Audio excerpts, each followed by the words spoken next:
Hi, I'm Patrick Green, the Middle School Education Technology Coordinator at Singapore American School.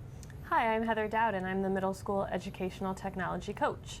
And we're here today to offer you some ideas on communicating clear expectations about technology use in your home.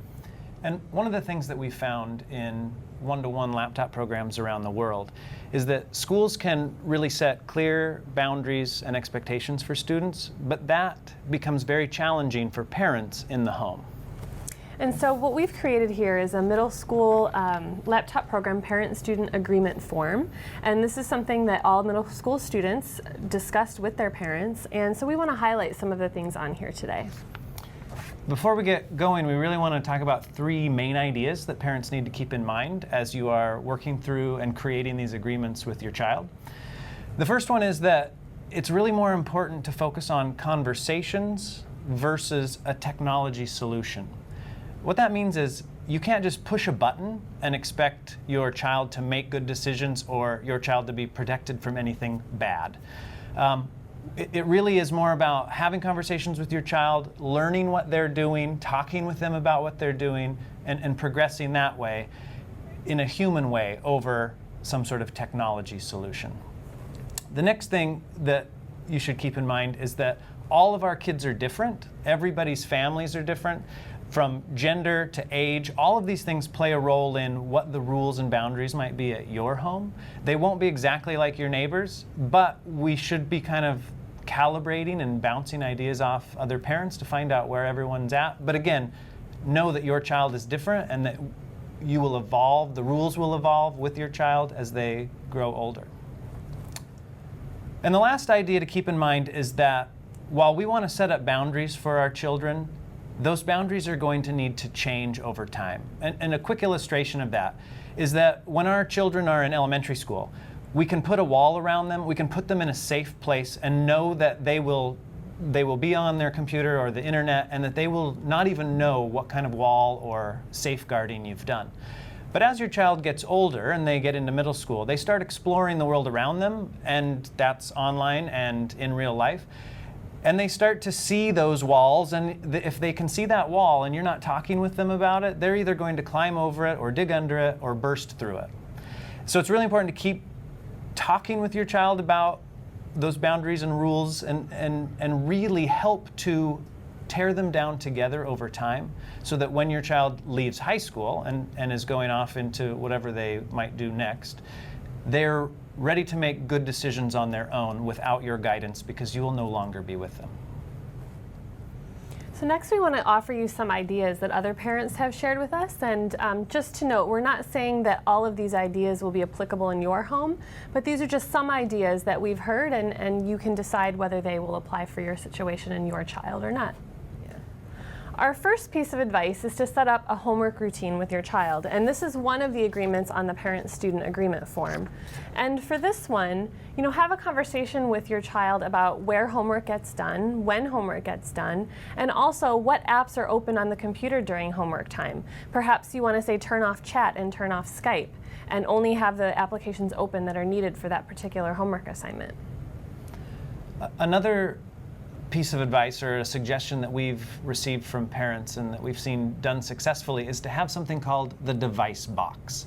And this idea basically is that there is a box that sits near the front door so that when your child and their friends come home, say you've got a couple of friends coming over for the day, that basically they empty their pockets of all of their devices before they go to other areas of the house. Basic idea being, why do 3 middle school boys in 7th grade need their phones and the internet and everything that can be connected to upstairs in their bedroom while they are having some hangout time? If they want to make a call, they want to communicate with someone, they can come down to the device box, get out their device, and do whatever it is that they need to do. It's not heavy-handed, it's just an expectation in some homes that when we're away in bedrooms and things, that's great, go play and have your privacy, but we don't need to be connected to the world during that time. And the next piece of advice has to do with passwords. And families deal with passwords in many different ways. And one way might be to have a password envelope where everyone in the family writes out their passwords to their social media accounts, their email, and whatever other accounts they have, and puts it in an envelope, sealed envelope, to be opened in an emergency only. And this could be something that you set up with your child where you say, I will only open this in the case of an emergency and I need to find some information about you. Another suggestion we've heard from some parents is something that they call take the router to work day. Basically that sometimes it gets to a point where they just don't want to allow internet access for their child, and so they physically remove the router. And while that's a bit of a joke, although I don't think that parent was joking when he told me about it, we do suggest that you set up some sort of router curfew. And there are a number of parents who do this, where basically they say at 10 o'clock or at 11 o'clock or whatever it is for your family, that they actually physically go up to the router and turn it off. That allows a student to have the laptop maybe in their room or have access to that, but still not have access to the internet and all that entails. And so some families just feel like that's a safe little measure that they do every evening just to not have to worry about what their child might be able to get into.